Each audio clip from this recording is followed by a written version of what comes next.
Hey, NEC graduates, congratulations.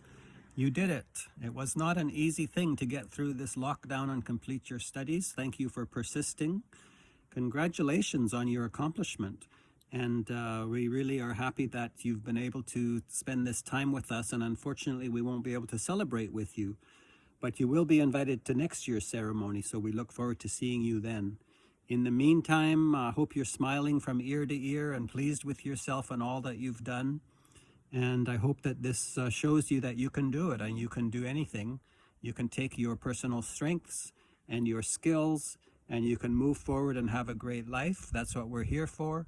And we hope that you'll provide some leadership to the community, to your family, and going forward, doing some great things out there in the community. And we hope to hear back from you. So congratulations once again, and enjoy with your celebration and recognize how great this is to get this education, and looking forward to seeing you soon. Thanks.